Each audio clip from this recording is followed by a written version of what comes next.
Xavi Simons. He is the latest name who has been linked to joining Chelsea this summer. And जब मैंने देखा ना कि Xavi Simons is actually from La Masia, he is a graduate from La Masia, I was like, okay, we need to get this player to Stamford Bridge.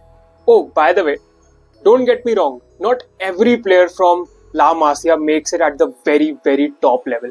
But there is something which is different about Xavi Simons, and आज हम इस video में बात करने वाले हैं about the same. So, before we get started, by the way, thank you so much for the support on the channel recently.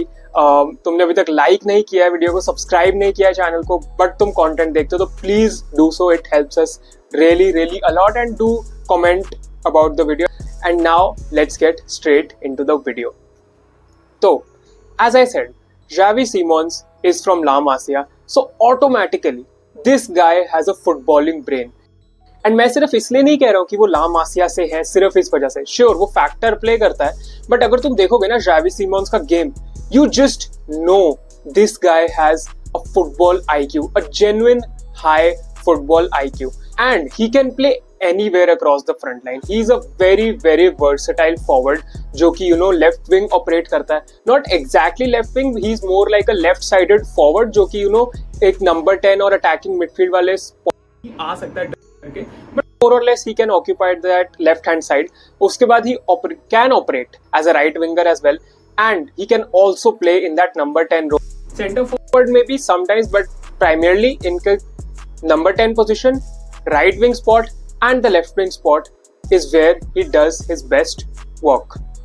तो अगर हम Xavi Simons के कुछ stats की बात करें तो with Leipzig in 33 games he has had 11 goals and 8 assists this season, which is really really good. And basically Xavi Simons के साथ एक लोग चीज एसोसिएट करते हैं कि he was at लोन से वापस लाइप्जिग आ गया बंदा और फिर से 6 महीने के बाद छोड़ने की बात करें तो दैट इज बिकॉज लाइप्जिग के पास कोई यूरोपियन फुटबॉल नहीं है and they are not in the best of state right now. That is why he wants to leave RB Leipzig this summer. एंड ऐसा नहीं कि उन्होंने सिर्फ लाइप्जिग पे परफॉर्म किया, पहले भी तुम उनके क्लब्स देख लो, PSV Eindhoven पे भी उन्होंने काफी अच्छी परफॉर्मेंसेस दी है. So he is a good player. And अगर हम उनके चार्ट भी कंपेयर करें, मैं यहाँ पे एक चार्ट लगाऊंगा which compares him to other attacking midfielders. वहां पे तुम देख सकते हो he has 50 passes completed per 90 which puts him in 88th percentile. Shot creating action बंदे का तुम देखो 4.71 shots per 90 which puts him in a high percentile as well. तो बंदा शॉट लेने से बिल्कुल भी नहीं डरता, which is a great trait to have in a forward. And अगर हम बंदे की बात करें क्रिएटिविटी की, तो he has the vision to make that incredible pass जो कि हो सकता है पिच पे कोई बंदा ना देख रहा हो. So he can scan the football pitch very well. He can make those key crucial passes in decisive moments which shows actually कि बंदे का फुटबॉलिंग ब्रेन है या सिर्फ वो पैर से खेल रहा है. Because football is actually played with the brain as well, and Xavi Simons does exactly that. He has good dribbling skills. Actually not good, he has great dribbling skills as well. He is also a playmaker जो कि एक teammates के लिए काफी ज्यादा chances create करता है अगर वो नंबर 10 पोजीशन पे खेल रहा है, even as a left sided forward, because वो एज अ नंबर 10 ड्रिफ्ट कर सकते हैं. तो he does that as well. And उनके पास अच्छी पेस भी है, ऐसा नहीं कि he slow and he can not adapt, ऐसा बिल्कुल नहीं है. He is a very very fast player as well. And वो बंदा टाइट स्पेसेस के थ्रू निकल सकता है बिकॉज जैसा कि मैंने बोला उनकी ड्रिबलिंग स्किल्स एक्चुअल में अच्छी है. तो he can operate in those tight spaces and he can get through players very very easily. And also he is not afraid to take a shot. जैसा कि मैंने बताया था कि 4.71 shots उनके हैं per 90. That shows कि बंदे को बिल्कुल भी डर नहीं है शॉट लेने से.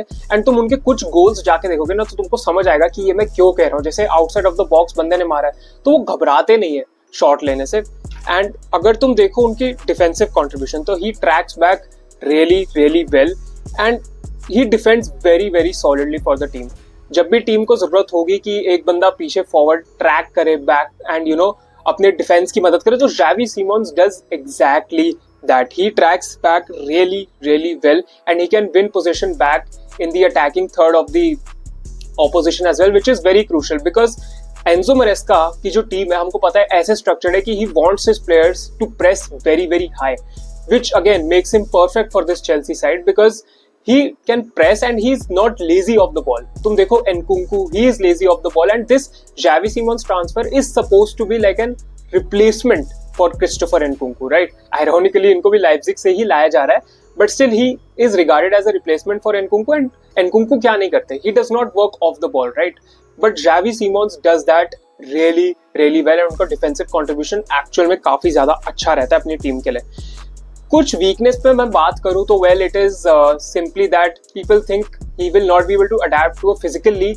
पीपल से उनमें फिजिकलिटी ज्यादा नहीं है because you know premier league है. प्रीमियर लीग हमको पता है बहुत ज्यादा फिजिकल है. Defenders just barge right into you, and Xavi Simons को तभी प्रॉब्लम होगी खेलने में. I agree with that to an extent, but I don't think वो अडेप्ट नहीं कर सकते. यस, उन्होंने बंडसलीगा में किया है, बंडसलीगा में अपने आप को प्रूव किया है. That is a comparatively you know less physical league, but still I don't get this idea of you know he can not work. फिर ऐसे तो हम कह सकते हैं कि words will also not work in Liverpool भाई, क्योंकि अल्टीमेटली ये भी तो फिजिकल लीग में ही आ रहे हैं वर्ड्स. बट ऐसा बिल्कुल नहीं है. I think Xavi Simons will be able to do. हाँ, अगर Xavi Simons का डिफेंसिव कॉन्ट्रीब्यूशन नहीं होता तो मैं कहता कि हाँ हो सकता है he will not be able to adapt to the physical league, but मुझे ऐसा नहीं लगता. I think Xavi Simons will be able to adapt to the premier league, क्योंकि वो बंदा ऑपरेट ही ऐसे करता है. He plays in such a way that makes you feel and makes you see कि ये बंदा कुछ स्पेशल कर सकता है no matter the you know physical league. and इसका सबसे बढ़िया एग्जांपल पता है कौन सा है? जो इंग्लैंड के अगेंस्ट उन्होंने मैच खेला था, I think in the euros, जहाँ पे नेदरलैंड्स और इंग्लैंड का मैच हुआ था. तो he played really really well and he even scored a banger goal. तो देख लो इंग्लिश प्लेयर्स के अगेंस्ट ही बंदे ने खेला था and he played very very good.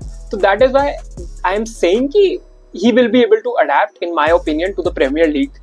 and कुछ एक कंसर्न मैंने आर्टिकल में पढ़ा था कि there are actually some reports that suggest he is indisciplined, because उनका जो लाइप्जिग पे टाइम था वहाँ पे you know there were some clashes with his manager related to you know tactical adjustments और टैक्टिकली कैसे उनको फिट करा जाएगा. तो he was not able to adapt to that and well he मतलब तुम कह सकते हो थोड़ा थोड़ा फॉल आउट कर रहे थे मैनेजर के साथ, बट स्टिल उसका कुछ रिजल्ट तुमको पिच पे नहीं दिखा एंड फील्ड पे he was performing well for Leipzig anyway.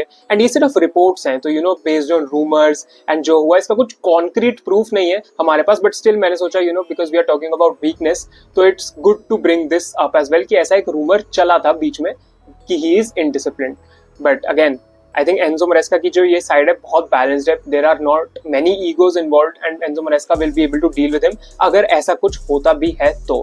I don't think it's really much of a red flag because it's not even really proved anywhere. And as I said he is the perfect player for Maresca and I think Chelsea इस signing से काफी ज्यादा benefit होगी.